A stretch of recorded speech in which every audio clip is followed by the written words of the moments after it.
तो यहाँ पर श्रील प्रभुपाद ने बहुत सुंदर तात्पर्य दिया है इस खंड में, जहाँ महाराज परीक्षित एक गलती कर बैठते हैं। कई बाहर के नीतिकार बोलते हैं कि उनको स्वर्ण का अभिमान हो गया था, चुराए हुए स्वर्ण के मुकुट से उनकी बुद्धि भ्रष्ट हो गई थी। इस प्रकार हमारे आचार्य लोग नहीं बताते हैं। वो बताते हैं कि अगर कोई महान भक्त कोई गलती भी करते हैं तो वो भगवान का आयोजन होता है कुछ शिक्षा देने के लिए। तो इसमें क्या शिक्षा हो सकती है? गलती करना स्वाभाविक है, हर व्यक्ति गलती करता है, लेकिन गलती करने के बाद हम क्या प्रतिक्रिया करते हैं यह अंतर बताता है कि भक्त कौन है, अभक्त कौन है।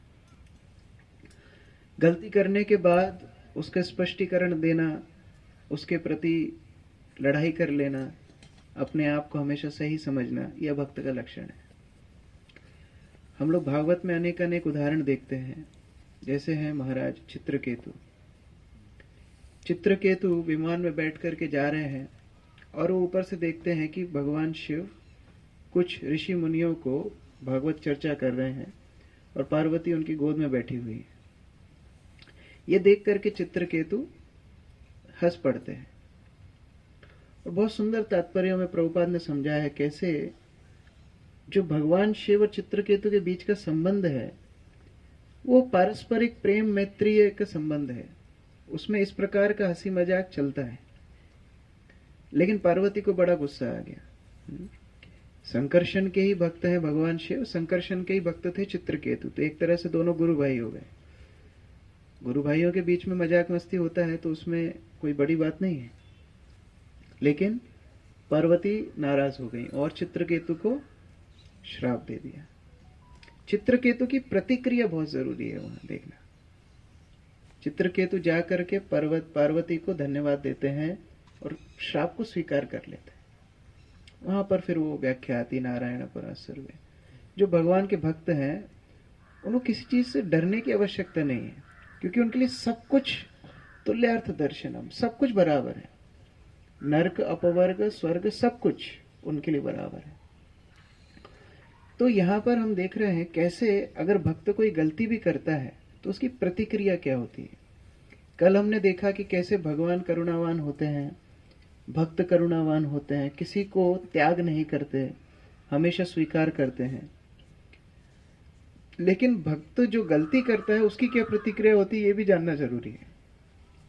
जैसे कभी कोई छोटे बच्चे जिद्दी करते हैं कि हम अपनी रसोई खुद करेंगे, हम खुद कुकिंग करेंगे, तो माता क्या करती है, उनको एक प्लास्टिक की गैस, प्लास्टिक का सिलेंडर, छोटे छोटे बर्तन और हो सकता है अपने आटे में से थोड़ी सी लोई निकाल के दे देती है।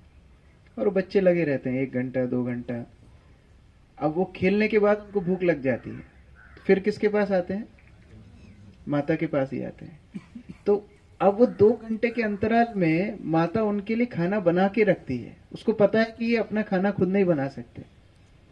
तो ये होती है भक्तों की करुणा कि हम गलती तो करते हैं, लेकिन इसका मतलब ये नहीं भक्त सोचते हैं ठीक है अब इसको भुगतने दो, ऐसा नहीं है।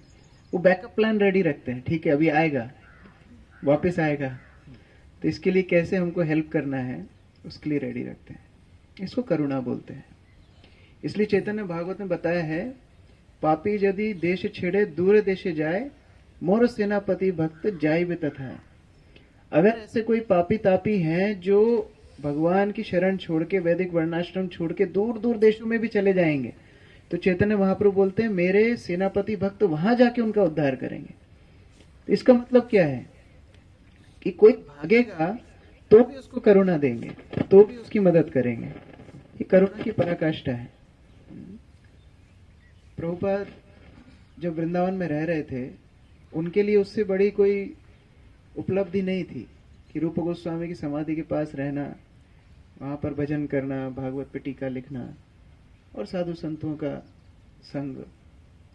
उसको जब छोड़ के वो अमेरिका जाते हैं, अनेक अनेक देशों में ट्रैवल करते हैं, तो वो उनकी करुणा का प्रकाश है। एक बार एक भक्त बोलता है कि प्रभुपाद मैं आपके चरणों की धूल बनना चाहता हूँ। प्रभुपाद बोले ये संभव नहीं है। बोला क्यों? पर प्रभुपाद मैं क्या लायक नहीं हूँ? बोले तुम लायक हो या नहीं हो, मेरे चरण हमेशा घूमते रहते हैं, तो तुम कैसे रहोगे मेरे चरणों में? पॉसिबल नहीं है। I am always moving, you can't become dust in my lotus feet. तो कहने का तात्पर्य, इतना कठिन परिश्रम भक्त लोग किसके लिए करते हैं? भक्तों के लिए करते हैं। और ये बहुत शिक्षाप्रद चीज है कि पापी यदि दूर देशे जाए। कई बार हमारे गुरु वर्ग को हम देखते हैं, कोई भक्त कितनी बार गलती करता है, उसको डांटते ही रहते हैं, सिखाते ही रहते हैं। वो भागता है, दूर भागता है, फिर पकड़ के डांटते हैं। वो नहीं मानता है, फिर भी डांटते हैं। हमको लगता है ये ज्यादा शासन करना चाहते हैं, शायद ये ज्यादा पकड़ में रखना चाहते हैं। उनको पकड़ में रखने से उनका बर्डन ही बढ़ रहा है, उनका कोई फायदा नहीं हो रहा है। ये प्रेम का लक्षण है। कई बार हम प्रचार जब करते हैं, कोई व्यक्ति अपनी बात नहीं सुनता है, हम क्या करते हैं? वो छोड़ देते हैं, भाई वो सुनता नहीं है, छोड़ दो। कई प्रचारकों का ये मनोभाव होता है कि ये तो बात सुनता नहीं है, छोड़ दो। लेकिन कई प्रचारक एक स्टेप आगे होते हैं, वो छोड़ते नहीं है। तुम सुनो मत सुनो, हम तुम्हें भक्त बना करके छोड़ेंगे।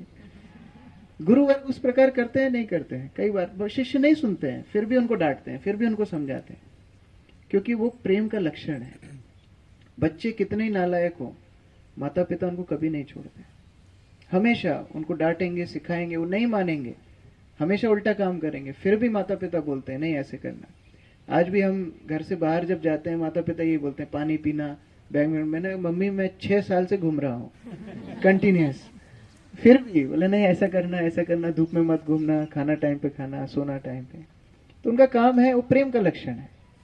तो उस प्रकार से भक्त लोगों का प्रेम का लक्षण है और निस्वार्थ है। उनको इसमें कोई स्वार्थ नहीं है। ये बात पहले भक्त समाज को समझना पड़ेगा कि जो वरिष्ठ भक्त हमें गाइड कर रहे हैं, जो हमारे गुरु वर्ग हैं, कृष्ण है, शास्त्र हैं, उनका निजी कोई स्वार्थ नहीं है। समस्या क्यों होती है? हम जब मिस्टेक करते हैं, गलतियां करते हैं, हम क्यों नहीं जाकर के वरिष्ठ भक्तों को बोल पाते? क्योंकि हमें लगता है कि प्रभु जी ऐसा बोल देंगे, वैसा बोल देंगे, उनके स्वार्थ के लिए तो कुछ नहीं बोलेंगे। जिस दिन हम ये समझ जाएंगे कि भक्त समाज निस्वार्थ भाव से हमारी मदद करना चाहता है, उस दिन हम अपनी गलतियों को ऑनेस्टली जाकर के बताने का साहस रखें। भवानंद प्रभु ने एक बार श्रील प्रभुपाद को पूछा कि प्रभुपाद, हम आपको फॉलो कर रहे हैं, आध्यात्मिक जगत में हम जब जाएंगे तो हम आपको पहचानेंगे कैसे? अच्छा प्रश्न है। वहां तो कोई, अभी कल ही चर्चा कर रहे थे, माधवेंद्रपुरी पेड़ बन गए, तो अब इनको पहचानेंगे कैसे? तो प्रभुपाद आपको आध्यात्मिक जगत जाके पहचानेंगे कैसे? तो प्रभुपाद जी पहले बोले, तुम पहुंचोगे कैसे? तो मेरे बिना पहुंचोगे कैसे? चलो पहुंच भी जाओगे तो मैं तुम्हें गेट पर रिसीव करने आऊंगा। और प्रभुपाद जी बड़े प्रेम से बोले, I will take your hand, take you to Krishna, put your hand in Krishna's hand, and then I leave you eternally with Krishna. मैं आपका हाथ लेकर के जाऊंगा, कृष्ण के हाथ में दे दूंगा, और शाश्वत रूप से कृष्ण के साथ आपका लीला सेवा करने के लिए आपको छोड़ दूंगा। भवानंद प्रभु बोलते हैं, प्रभुपाद आप कहाँ जाएंगे? बोले, मुझे और भी भवानंदों को पकड़ के लाना है तो इसलिए मैं वापस जाऊंगा। कहने का तात्पर्य है, इतनी निस्वार्थ भावना भक्तों के अंदर हमारे लिए होती है, तो उनके प्रति हमारी क्यों बैर है, हमारा क्यों डाउट है, हमारे क्यों क्रुकेडनेस है? वो भाव हमारे अंदर नहीं होना चाहिए। कई बार अपनी समस्याएं बताने में हमें डर लगता है। डॉक्टर के पास भी हम जाते हैं तो पूरी बात नहीं बताते हैं। हमारे आयुर्वेदिक क्लिनिक है, तो उसमें क्या होता है कि आपकी चाहे कमर दर्द हो, चाहे सिर दर्द हो, आपको बताना पूरी बात पड़ेगा। अब कोई कुछ बात छुपा लेते हैं, कई लोगों को थोड़ा अफसोस होता है अपनी कंडीशन पे, या शर्म आती है बताने में कि मानो हमको गैस प्रॉब्लम है, और बताने में शर्म आती है, तो क्या डॉक्टर आपको पूरा इलाज कर पाएगा? कभी नहीं कर पाएगा। क्योंकि वैष्णव हमेशा आपको स्वीकार करने के लिए है, त्याग करने के लिए नहीं है। एक बार एक सन्यासी प्रभुपाद के पास गए और उन्होंने बोला कि प्रभुपाद, मुझे अपना लीडर पसंद नहीं है। प्रभुपाद ने बोला, क्या कारण है, क्यों पसंद नहीं है? उनके लीडर थे श्याम सुंदर प्रभु। बोले, प्रभुपाद मुझे श्याम सुंदर प्रभु बिल्कुल पसंद नहीं है। क्यों पसंद नहीं है? बोले, प्रभुपाद सेवा तो बहुत करता है, ये 16 माला का जप ही नहीं करता है, इसको देखा ही नहीं मैंने 16 माला करते हुए।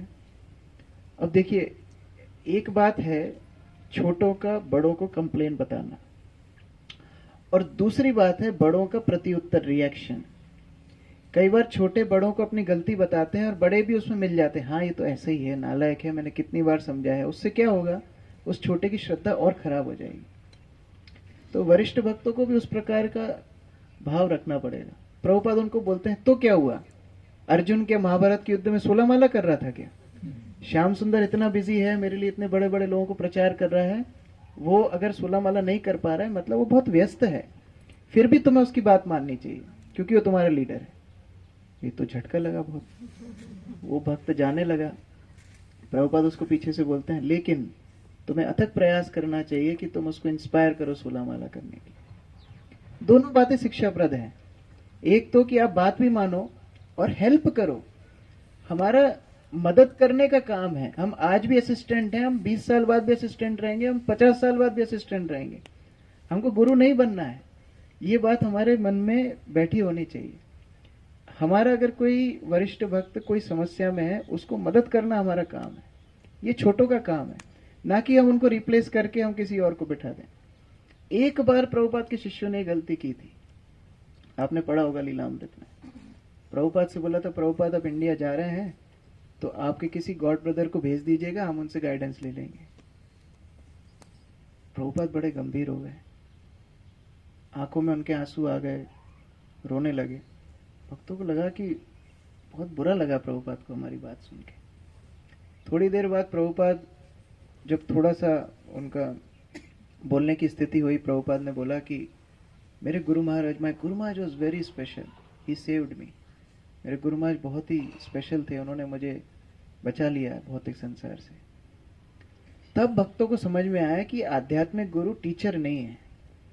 आध्यात्मिक गुरु का मतलब ये नहीं है एक टीचर नहीं आया चलो दूसरे टीचर की ट्यूशन लगा लेते हैं, ऐसा नहीं है। ये आध्यात्मिक संबंध शाश्वत संबंध होते हैं। इनको लेकर के हमको जितना हम एक दूसरे को मदद कर सकें, छोटे वरिष्ठों को कॉपरेट करके मदद करें, वरिष्ठ भक्त छोटे भक्तों को सिखा करके मदद करें, उस प्रकार से हमें भक्ति जीवन में आगे बढ़ना है। जो छोटे भक्त हैं गलती करते हैं, यहां परीक्षित महाराज बता रहे हैं अपने उदाहरण से। पश्चाताप, मन में पश्चाताप की भावना होनी चाहिए, तब कोई व्यक्ति मदद करेगा। जो सुखदेव गोस्वामी एक स्थान पर गाय धोने के टाइम भी नहीं रुकते थे, वो 7 दिन एक स्थान पे क्यों रुके?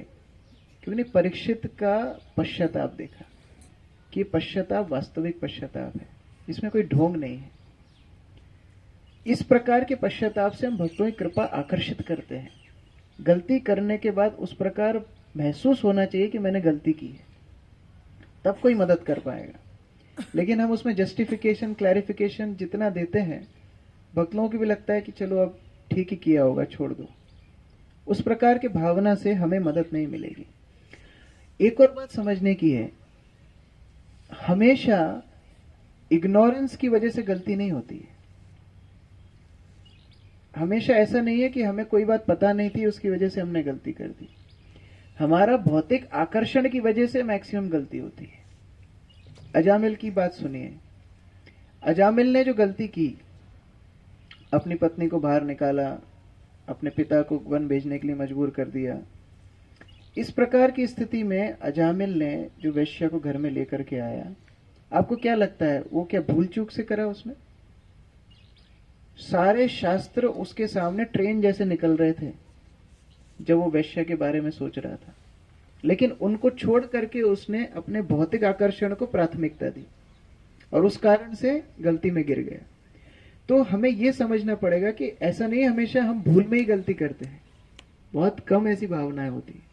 हमारे भौतिक आकर्षणों की वजह से, हमारे काम की वजह से, क्रोध की वजह से, ईर्ष्या की वजह से हम गलतियां ज्यादा करते हैं। अगर वो गलती नहीं पकड़ेंगे, वो बीमारी नहीं पकड़ेंगे, तो हम कभी भी नहीं सुधर पाएंगे। भूल चूक से बहुत कम ही लोग गलती करते हैं, ये पहला पॉइंट हमको समझना पड़ेगा। और उस भावना से यदि हम आगे बढ़ेंगे तब हम भक्तों की मदद को स्वीकार कर पाएंगे। क्योंकि जितने हम सीनियर होते जाएंगे ना, कोई भक्त हमें गाइड करने में उतना हिचकिचाएगा जितना समय निकलता जाएगा।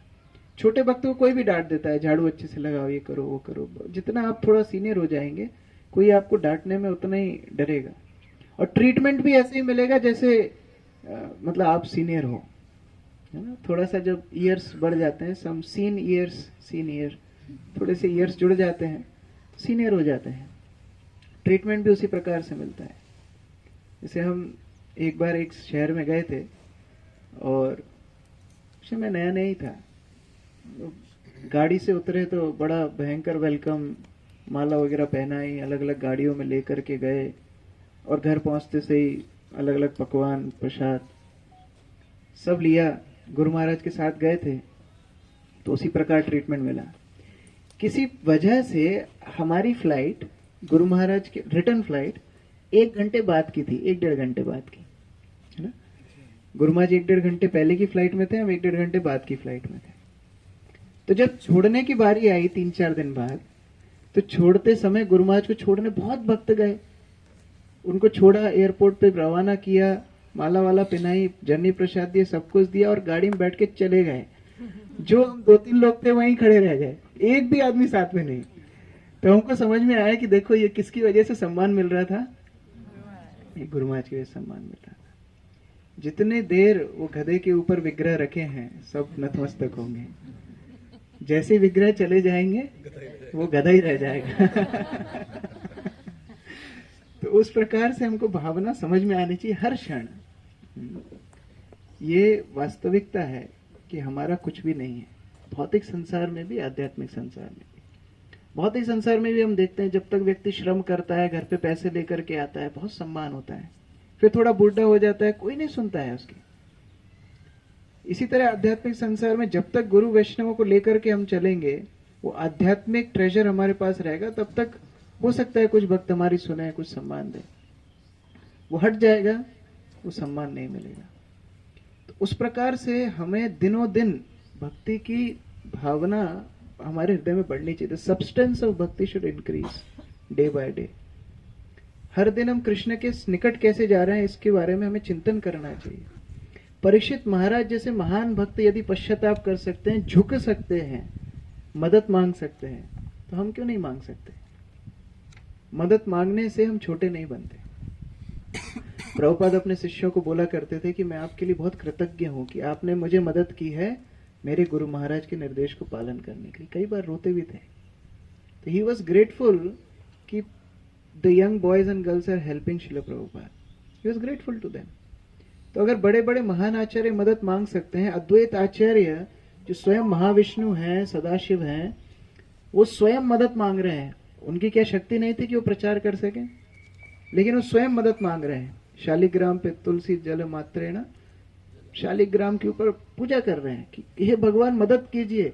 आप स्वयं जब तक नहीं आएंगे जीवात्माओं का उद्धार नहीं होगा। तो क्या वो छोटे बन गए? अद्वैत आचार्य छोटे नहीं बने, महाप्रभु उनको सम्मान देते थे। तो उसी प्रकार से हमें अपने जीवन में समझना पड़ेगा कि क्या हम इतने बड़े बन गए कि हम मदद ना मांगे, अपनी गलतियों को प्रकाशित ना करें, दिखाएं ना, छुपा करके रखें, लॉयर बन जाए खुद के। ऐसा नहीं करना चाहिए। तो उस प्रकार से आसक्तियों को छोड़ के हमें आगे बढ़ना है। अच्छा, कई बार जब ऐसा डिस्कशन होता है तो ये भी भावना आती है इतनी झंझट से तो बाहर अच्छे। बाहर तो ये कभी होता ही नहीं था। हम गलती करते थे, हमें लगता था कम सुनाया और सुना के आना चाहिए था उसमें, है ना, कम मारा और मार के आना चाहिए था। तो बाहर अच्छे। देखिए, अगर भागवत हम पढ़े ध्यान से, सीखने का प्रयास करें, वसुदेव और देवकी की जीवन कृष्ण के आने के पहले अच्छा था कि बाद में अच्छा था? हाँ, कृष्ण के जीवन में आने के पहले, मतलब विवाह के पहले अच्छे रह रहे थे या बाद में अच्छे रह रहे थे? पहले अच्छे रह रहे थे ना। वसुदेव की और भी पटरानियां थी, देवकी को कंस का इतना प्रेम मिल ही रहा था। विवाह हुआ, आकाशवाणी हुई, खत्म। और जो जन्माष्टमी हम इतने जोर शोर से बनाते हैं, उन्होंने कहां बनाई? कारावास में बनाई। वृंदावन में कृष्ण के आने के पहले ज्यादा शांति थी कि कृष्ण के आने के बाद में शांति थी? वृंदावन में जब से कृष्ण आए तब से ही ज्यादा सब असुर आक्रमण, सारे कंस का आक्रोश, और कृष्ण के मथुरा वापस जाने के बाद फिर सेपरेशन। तो कहने का तात्पर्य यह है कि कृष्ण के आने के बाद ज्यादा संकट था या कम संकट था? तो क्या अच्छा है, कृष्ण के साथ रहना कि कृष्ण के बिना रहना? छोटा बच्चा परेशान करता है, बहुत रो रहा है, बहुत रो रहा है, क्या अच्छा है, बच्चे को खत्म कर दो, शांति। ये शांति है? मायावादी इस तरह कहते हैं, सब मिथ्या है, सब छोड़ दो। उस प्रकार से भक्त समाज नहीं है। हमारा भक्ति जीवन में समस्याएं आएंगी, लेकिन उस बच्चे को कैसे लालन पालन करके बड़ा करना है, वो हमारी जिम्मेदारी है। उसी प्रकार बीज तो हमें मिल गया है, लेकिन उस बीज का पोषण कैसे करना है, ये हमारी जिम्मेदारियां हैं। भागवत में अनेक अनेक उदाहरण है। बहुत एक अच्छी कथा आती है। पृथु महाराज 99 यज्ञ पूर्ण किए, 100वां यज्ञ करने वाले थे। किसको प्रॉब्लम हो गई? इंद्र को प्रॉब्लम हो गई। इंद्र आते हैं, अलग अलग गेटअप दिखाते हैं, अलग अलग साधुओं का वेश रखते हैं, घोड़ा चुरा लेते हैं, बहुत सारी समस्याएं होती हैं। ब्रह्मा जी नीचे आते हैं। अभी दोनों ने कुछ ना कुछ गड़बड़ की है। पृथु महाराज ने बिना पूछे यज्ञ किए, और इंद्र को ईर्ष्या के कारण जो उसने की, उसने बड़ी गलती की। अब ब्रह्मा जी को दोनों को समझाना है। किसको समझाएंगे? जो सुनेगा उसको समझाएंगे। ब्रह्मा को पता है कि इंद्र कभी नहीं सुनेगा। दो बच्चों में लड़ाई होती है ना। मेरी सिस्टर बड़ी थी, मैं छोटा था, तो उसको ज्यादा डांट पड़ती थी कि तुम बड़ी हो, तुमको ऐसा नहीं करना चाहिए, तुम ज्यादा समझदार हो। उसी प्रकार से जो भक्त थोड़ा ज्यादा शरणागत होता है, उसको डांट ज्यादा पड़ती है, वो सहन करना चाहिए। और ये समझना चाहिए कि क्योंकि शायद गुरुवर्ग ये सोचते हैं कि मैं मान जाऊंगा, इसलिए मुझे समझाया जा रहा है। ये अच्छी बात है। जिसको गुरु शासन नहीं कर पाते हैं, जिसको ये डर लगता है गुरु को कि इसको मैं डांटूंगा ये भाग जाएगा, उसको केवल माला ही मिलती है, उसको केवल स्माइल्स ही मिलती है। लेकिन उसके आगे थोड़ा जब बढ़ता है, तब उसको शिक्षा मिलती है, तब उसको निर्देश मिलते हैं, तब उसको चेस्टाइजमेंट्स मिलते हैं। ध्रुव महाराज के संदर्भ में भी हम यही देखते हैं। ध्रुव को सुनीति ने बोला कि आप वन में जाइए, आपको भगवान वहां पर मिलेंगे। और ध्रुव निकल पड़ते हैं। बीच में कौन मिलते हैं? नारद मुनि। अब परीक्षा हो रही है। नारद मुनि क्या बोलते हैं उनको? आप तो छोटे बालक हो, छोटे बच्चे थोड़ी बुरा मानते हैं। अपन समझाते हैं ना बच्चों को, चींटी मर गई। छोटे बच्चे थोड़ी बुरा मानते हैं, आप घर जाओ। ध्रुव महाराज बोलते नहीं नहीं, आपको मदद करनी है तो कीजिए, नहीं तो हम आगे जा रहे हैं। पहली गुरु थी ध्रुव महाराज की सुनीति, पथ प्रदर्शक। उनके वाक्यों में जितना विश्वास था ध्रुव का, वह देख के नारद मुनि प्रसन्न हुए कि हाँ, इसके गुरु वाक्य में विश्वास है। तब नारद मुनि ने उनको आगे का रास्ता बताया कि ठीक है, आप वृंदावन जाइए और ये मंत्र जाप कीजिए, आपको कृष्ण का दर्शन होगा। तो गुरु वर्ग कब आगे की बात बताते हैं? जब हम पिछला पचा पाए, है ना। किसी बच्चे को माता एक रोटी देती है, वो एक रोटी नहीं खा पाता है, दूसरी थोड़ी देंगे प्लेट में, पता है छोड़ देगा। तो जब ही इंस्ट्रक्शन मिलते हैं, जब हम पहले के इंस्ट्रक्शंस को ठीक से पालन कर रहे हो। तो यहाँ दोनों ने गलती की, पृथु महाराज ने गलती की, इंद्र ने गलती की, दोनों ने गलती की। लेकिन समझा किसको रहे हैं? पृथु महाराज को, कि आप यज्ञ बंद कर दो। पृथु महाराज ने यज्ञ बंद कर दिया। उस अपूर्ण यज्ञ से प्रसन्न होकर यज्ञ पुरुष भगवान विष्णु प्रकट हो जाते हैं। और फिर विष्णु जी बोलते हैं इंद्र को, आओ पृथु से माफी मांगो। तो अब कौन बड़ा हो गया? पृथु बड़ा हो गया कि इंद्र बड़ा हो गया? इंद्र जिसके सामने झुक के माफी मांग रहा हो, पृथु महाराज तो ऑटोमेटिकली बड़े हो गए। एक और शिक्षा है, इंद्र गलतियां करते हैं, कंस भी गलती कर रहा है। अंतर क्या है?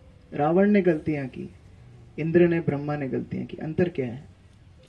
रावण, कंस इत्यादि ने कभी भी सलाह नहीं मानी, साधु पुरुषों की नहीं, शास्त्रों की नहीं, भगवान की नहीं। इंद्र को समझाया, इंद्र पृथु महाराज के सामने झुकने आ गया। ये अंतर होता है सुर में और असुर में।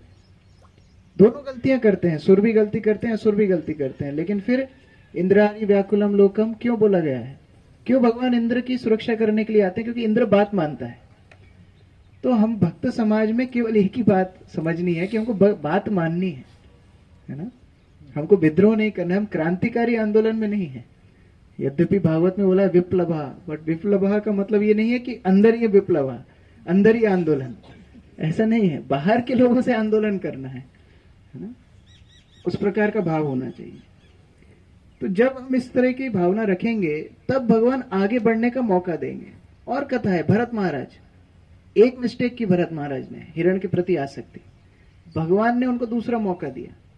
दूसरा मौका जब दिया तो क्या सेम गलती की? हिरण बनके भी सूखी घास खाते थे, गीली घास नहीं खाते थे, या फ्रेश घास नहीं खाते थे कि दोबारा मैं आसक्त हो जाऊंगा। तीसरे जन्म में तो और भी ज्यादा जड़ बन गए, जड़ भरत, गूंगे बहरे जैसा अभिनय किया। कहने का तात्पर्य, जब वरिष्ठ भक्त हमें मौका दें तो हम अपनी सिंसियरिटी दर्शाएं अपने क्रियाओं से कि हाँ बात मान रहे हैं। नहीं तो कितनी बार मौका देंगे? जैसा कल हम चर्चा कर रहे थे, सेम गलती बार बार हम करेंगे, कितनी बार वो मौका देंगे? तो अगली बार हम कम से कम ये तो दर्शाएं कि हम प्रयास कर रहे हैं। ये प्रयास करना भरत महाराज ने सिखाया कि हाँ मैं हिरण बन गया हूं मेरे पूर्व कर्मों की वजह से, लेकिन अभी मैं इस तरह की चेतना में रहूं, इस तरह का अभिनय करूं कि मेरा अगला जीवन अच्छा हो। तो गलती करने के बाद जब कोई समझाता है तो उस प्रकार की सिंसियरिटी हमारे एक्शंस में दिखनी चाहिए। ये भी सीखने की बात है। कई बार भक्त लोग इतने ट्रांसेंडेंटल हो जाते हैं ना, जैसे एक बार मैं सुन रहा था तमाल कृष्ण महाराज की कथा। वो लोग वैन में प्रचार करते थे, राधा दामोदर बस पार्टी, और उसी में उनकी टॉयलेट भी थी। तो उनका टैंक लीक हो रहा था। टॉयलेट का टैंक लीक होगा तो सड़क पे क्या होगा हम सब जानते हैं। तो किसी भक्त ने जाकर के बोला कि महाराज हमारा टैंक लीक हो रहा है, सेप्टिक टैंक। भाई बोलते, Krishna Balram never cared for Kansa's loss. Krishna Balram कभी भी कंस के नियमों को नहीं माने, तो हम क्यों माने ट्रैफिक नियम को, चलो आगे बढ़ो। बाद में जाके उनका वो ट्रक को रोक दिया, पुलिस ने वो जब्त कर लिया। कहने का अभिप्राय है, हिम्मत अच्छी है, लेकिन फिर हमको इस प्रकार की चीजें नहीं करनी जिससे हम मुश्किल में पड़ जाएं। चैतन्य चरितामृत में गोपीनाथ पट्टनायक की कथा आती है। वो मुझे पहले कभी ज्यादा समझ में नहीं आई, बार बार पढ़ने के बाद थोड़ा कुछ अनुभव हुआ। गोपीनाथ पट्टनायक टैक्स कलेक्ट करते थे राजा के बिहाफ पर, और उसमें से 2 लाख खाना टैक्स उन्होंने खुद ने रख लिया था, राजा को दिया नहीं। राजा के मंत्रियों ने खबर की प्रतापरुद्र महाराज को कि वो टैक्स नहीं दे रहा है। प्रतापरुद्र महाराज ने बोला अपने पुत्र को कि जाओ किसी भी प्रकार से वो टैक्स कलेक्ट करके लेके आओ। उनका पुत्र गोपीनाथ पट्टनायक के पास गया। तो गोपीनाथ पट्टनायक को लगता था कि हम तो चैतन्य महाप्रभु के बहुत ही प्रिय हैं। ये एक अपने आप में अलग अभिमान है कि हम सीनियर डिवोटीज के प्रिय हैं। अभी इसमें हम कितने अपराध कर बैठते हैं जिसकी कोई संख्या नहीं है। गोपीनाथ पट्टनायक उस लड़के को छेड़ने लगे, बोलते हैं कि तुम मेरे घोड़े ले लो और घोड़े खरीद के तुम वो टैक्स कलेक्ट बेच दो। ठीक है। अब वो प्रिंस जो था, लड़का जो था, घोड़ों का निरीक्षण करने लगा। उसकी प्रिंस भी, अब वो भी बड़े पिताजी की लड़का था, तो वो भी ऐसी गड़बड़ कर रहा था। वो भी बोलता है कि नहीं हम घोड़े इस दाम में नहीं लेंगे, कम दाम में लेंगे। तो गोपीनाथ पट्टनायक उसको चिढ़ाने लगा। उसको एक आदत थी, ऐसे ऐसे करता था बीच बीच में, इसकी हैबिट थी। तो बोलता है मेरे घोड़े ऐसे ऐसे नहीं करते, तो तुमसे तो अच्छे ही है, तो अच्छी प्राइस में लगाओ। अब दोनों में लड़ाई हो गई। इस राजपुत्र ने राजा को जाके शिकायत कर दी। गोपीनाथ पट्टनायक को सजा हुई कि इसको चंगा पे चढ़ा के, सूली जैसे चंगा पे चढ़ा के इसको मार दो। अब मैटर गया चैतन्य महाप्रभु के पास कि चैतन्य महाप्रभु अब इसको बचाओ। क्या करना चाहिए चैतन्य महाप्रभु? दोनों अहंकार के वश में गड़बड़ की है। अब चैतन्य महाप्रभु क्या करना चाहिए? किसका साइड लेना चाहिए? महाप्रभु ने बोला मैं अलारनाथ जा रहा हूं, तुम संभालो किसका टैक्स कौन ने खाया, तुम आपस में समेट लो, मैं जा रहा हूं। इस प्रतिक्रिया को गोपीनाथ पट्टनायक को बताया गया कि महाप्रभु इस प्रकार से जा रहे हैं। गोपीनाथ पट्टनायक बड़े दुखी हुए कि उन्होंने महाप्रभु को दुख दिया, प्रार्थना की, और किसी प्रकार से अच्छी सलाह प्रतापरुद्र तक पहुंच गई। उन्होंने गोपीनाथ पट्टनायक को छोड़ दिया। तो बड़ी कथा है, मैं संक्षेप में बताया। इसके बाद गोपीनाथ पट्टनायक महाप्रभु के पास आते हैं। ये बहुत सीखने की बात है। वो आकर के बोलते हैं कि महाप्रभु अच्छा हुआ कि आपने मुझे नहीं बचाया, क्योंकि अगर आप मुझे उस कंडीशन में बचा लेते तो मैं अपनी ये गलतियां बार बार करता रहता। तो जिस प्रकार आपने मेरे भाइयों भवानंद राय और मेरे पिता भवानंद राय, मेरे भाई रामानंद राय, बानीनाथ राय, इन लोगों को भौतिक आकर्षण से मुक्त कर दिया, आज मुझे भी आपने भौतिक आकर्षण से मुक्त कर दिया। तो अब मैं गलती कभी नहीं करूंगा। तो कई बार हमें लग सकता है कि वरिष्ठ भक्त कितना कठोर हमारे साथ व्यवहार कर रहे हैं। मैं बीमार हूं ना, फिर भी मंगला आरती में आने के लिए क्यों बोल रहे हैं? इनको पता नहीं मेरे घर में छोटा बच्चा है, फिर मैं 16 माला कैसे करूंगी, फिर भी बार बार फॉलोअप क्यों लेते हैं? उसके अंदर कुछ अच्छा है। हम अपनी लाइफ का एक्सपीरियंस पहली बार कर रहे हैं, लेकिन वरिष्ठ भक्त ऐसी 100-150 लाइफ देख चुके हैं, उनको पता है कि संभव है। हम जब आईआईटी की प्रिपरेशन कर रहे थे, कई क्वेश्चंस ऐसे आते थे, हमको लगता था इसमें कुछ डेटा मिसिंग है, हमको ऐसे ही लगता था। टीचर को बोलते भी थे कि सर ये डीपीपी में ना शायद कुछ पैरामीटर मिसिंग है। कुछ मिसिंग नहीं है, सब है, तुमको आता नहीं है सॉल्व करना। तो जब वो सॉल्व करते थे तो पूरा सब डेटा उसमें निकल जाता था। तो हमको ऐसा लगता है कि शायद प्रभु जी को मेरी पूरी कंडीशन पता नहीं है, इसलिए ऐसा बोल रहे हैं बार बार। लेकिन उनको पता रहता है, उनको पता है संभव है आगे। तो छोटे भक्तों को वो गलती स्वीकार करके समझ के आगे बढ़ना चाहिए। उस प्रकार की जब भावना रखेंगे तब हम भक्ति में आगे बढ़ पाएंगे। जैसे कलम ने चर्चा किया, लोगों को बदलना आसान है, लेकिन लोगों का भाव बदलना बहुत कठिन है। उसी प्रकार से अथॉरिटी को बदलना ही बहुत आसान है। एक भक्त को मैं जानता हूं, उसने 17 मंदिर चेंज किए हैं। 17 ब्रह्मचारी है, 17 मंदिर उसने चेंज किए हैं। क्या लगता है 17 मंदिरों में गड़बड़ होगी? वो विटामिन डी ले रहे हैं। नहीं, बस खत्म ही करना है। तो भक्तों में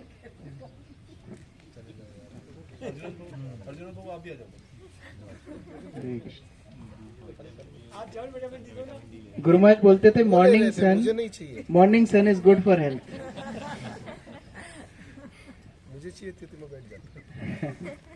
तो उस प्रकार से एक भक्त के बारे में बता रहा था, उसने 17 मंदिर चेंज किए हैं। तो क्या 17 मंदिरों में गड़बड़ होगी कि उस भक्त में गड़बड़ होगी?